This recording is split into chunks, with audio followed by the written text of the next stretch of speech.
Fall right back down, but your love lifts me back to solid ground. Okay, everybody, welcome to this episode of On the Couch with us.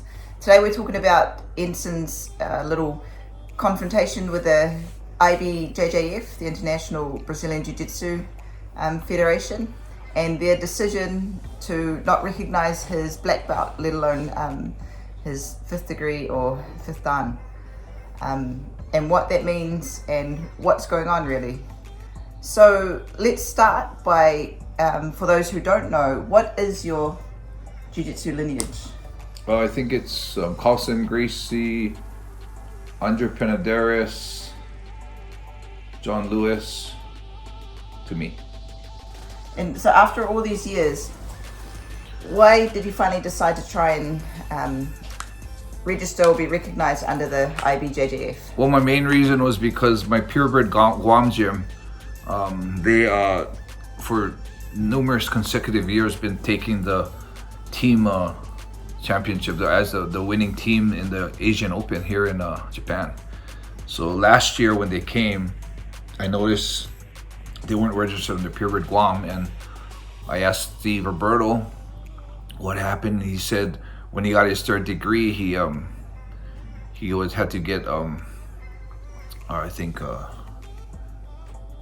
certified or backed by a higher degree, and that was Jared, which is of course like a brother, so it's cool too.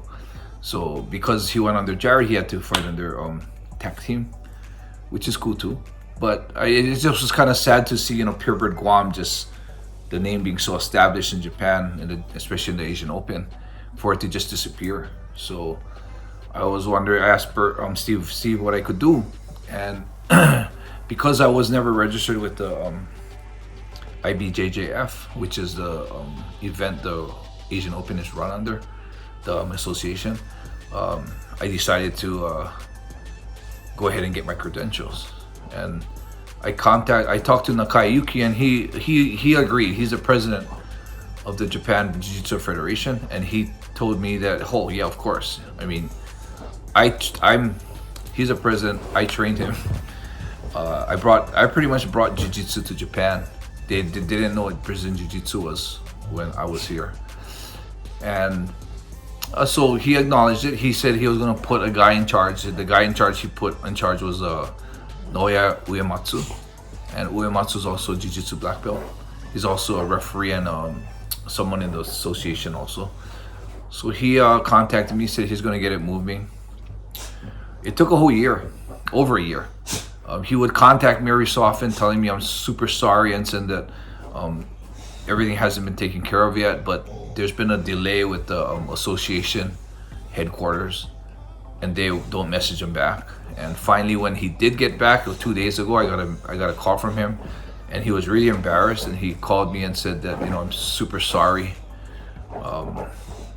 They because you've never registered in the association before, ever, there's no history of me being registered. He said that they won't acknowledge me being as a black belt. So my whole reason to actually get certified was only to help my purebred Guam gym so they could fly the purebred flag. When all of this came about and when they decided not to recognize you, how did that make you feel? Like, did you take it personally? Like, how did it, and is it important to you to be recognized by them personally? Well, my first reaction when Uematsu told me that they won't recognize us, I was kind of surprised, like, whoa, what the fuck? They're not gonna, I've been a black belt for so long, and it's been known that, I have students that are certified third degree black belts. I have Steve Roberto, was one of my black belts. He's also a certified black belt.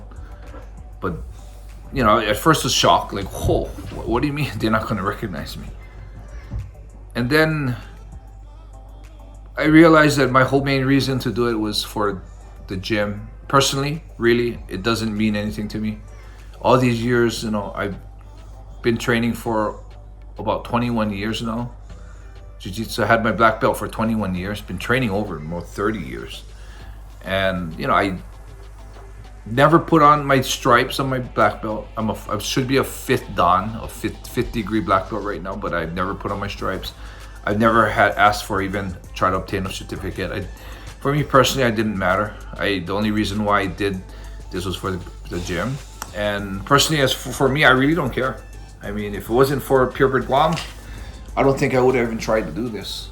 And I don't know. It's a real mixed feeling now. It's like I don't really care about what belt I am, what degree I am. I even tried to demote myself to purple belt when I thought my level was that low. But for me personally, I don't care. But now it's like there's a little change in me now, because now I'm thinking, oh, maybe I do want to support what I really am without the recognition of the IBJJF. So I don't know, maybe personally I really don't care about it. I mean, I have a lot of messages from people asking me to help. They can help me, they can do this, why don't you do this and do that? And it's like I'm not fighting against them. I'm not trying to do this for myself. And another person even asked me to let's start a movement against, to call out the IBJJF and fight against what they did to you. But for me, it feels like if I do that, I'm fighting against them to get what I want. I want to be certified by you. But I really don't care right now. What was their suggested requirements? Like, what did they want you to do? Well, first of all, Uematsu told me straight out that, oh shit, and I'm super sorry, they're not going to recognize it because you've never registered. So the only other way to get my gym to be certified to fight under Purebred is to try and find someone that would be recognized, like sponsor or vouch for me. But then even then, they would have to go under their flag. So I was pretty much given no option. As far as I think Barrett Yoshida actually wrote into the association for me, and the email he got back, they pretty much told him that I have to, because I've never registered with him, I have to first enroll in a membership, and then I need a 3rd degree or higher to vouch for me. And I just felt that was kind of weird, because I'm supposed to be a 5th degree, but I'm going to ask a 3rd degree to vouch for me. And then I thought, okay, maybe that is a procedure I might want to go through. And then it says that after that, I will not be considered a black belt, but I'll be considered a provisional black belt for 2 years. And I won't be able to represent any official gym. So my doing that would be nothing to me. In 2 years, I think Steve Roberto will be eligible for his 4th degree soon, and within that time, I think 2 years. Mm-hmm. So if Steve Roberto can get his 4th dan, he can stand as his own entity and he can represent Purebred Guam. So for me to do that, my whole purpose is to help represent Purebred Guam as Purebred. It'd be almost like a personal reason, and I'm interested. And pretty much the options they gave me wasn't really options. What type of reactions have you been getting about this whole issue? A lot of support, hundreds of mails of support, telling me. And it's funny because I think people are thinking that I'm super bummed about it, because people are saying that, oh, Enson, you're a legend. No, your actions speak louder. You don't need them to accept or acknowledge you. I understand that. The reactions were really cool, man. A lot of people supporting. And the other thing that really surprised me was I got a lot of emails on people who are very upset, dissatisfied with the IBJJF. A lot of people telling me that there's all about money. All they want is their back dues and membership. And some people are even telling me, I guarantee you, if you tell them, okay, I'll pay for all my belts and catch up with all the payments, it would be thousands of dollars right now for me. They have an opinion that the IBJJF is like that, so they'll probably honor it then. I also had other people messaging me about they're like a bullying type of association. And there are some people that even said that, pointing out that I got my black belt 3 years before they even existed. And people feel like I feel like I want to be acknowledged by them, but I don't. And if they don't want to acknowledge me, then that's cool. That's their prerogative. That's their association. If they decide not to acknowledge me, that's fine. But then I'm sitting here on the other hand thinking now, okay, this association started after me, so my history is longer than them. There's a lot of associations out there that are bogus. There's a lot of associations that are just bootleg ones made from some other people. There are very legit ones too. And I'm almost thinking right here right now as being a pioneer of this, of jiu-jitsu in Hawaii and Japan, and having my black belt 3 years before the association was starting jiu-jitsu over a decade longer than the association was even started. I almost feel like maybe I should be the one to legitimize them. The mails I've got about the IBJJF, the way they just kick me on the side, I'm almost feeling like I don't want to be recognized by them anymore.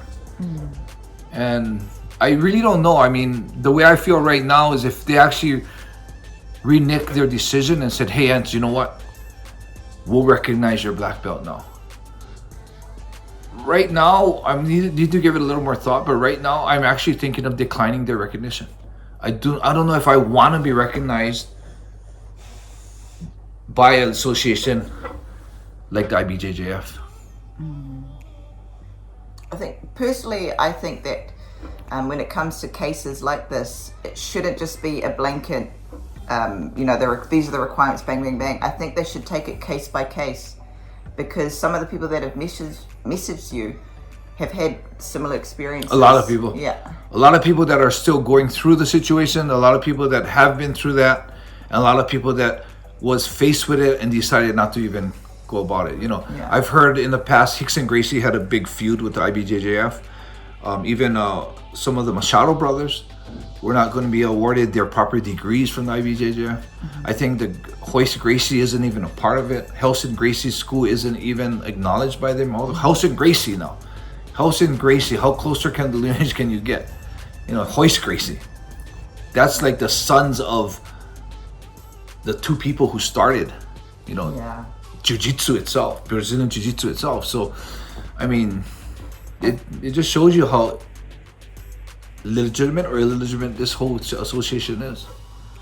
It's interesting because one of the comments that came out of one of the posts from MMA referee Jason Herzog, I think summed up the issue and this whole situation really well. I've got it here. He said, when the rules we create start impacting what they're meant to protect negatively, we need to reevaluate. A lesson I learn frequently and hope IBJJF will hear. And that can't be truer, I think, in this situation. The rules that they've put in place, if they're shutting out people like yourself and other black belts that have been around sometimes longer than the Federation, there's got to be something wrong there, and things I think need to be reevaluated and reassessed how they deal with that. Yeah, I think so too. It's super important. Yeah, the rules are there to stop, the fraud and the fake people. When you got legitimate people like me, Rickson, some of the Machado brothers, Ensons Gracie, you got these guys, having problems because of these rules that were set. They really need to evaluate the process that they're doing, the legitimacy of the applications with. Yeah.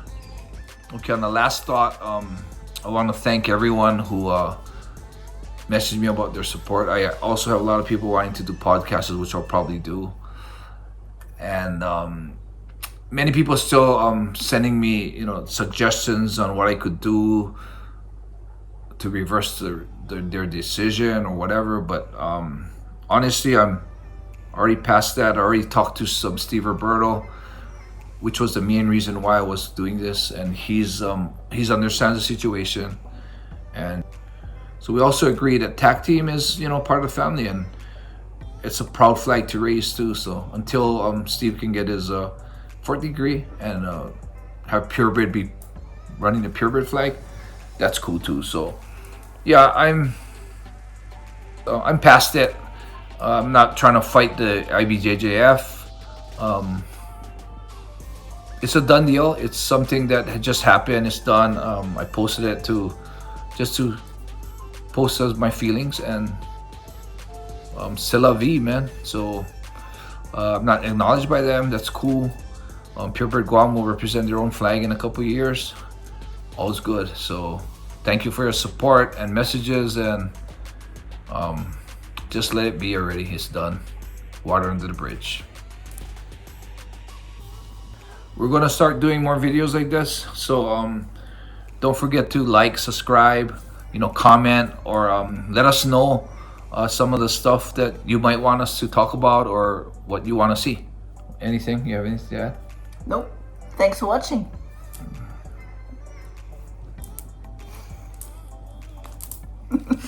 May fall right back down, but your love lifts me back to solid ground.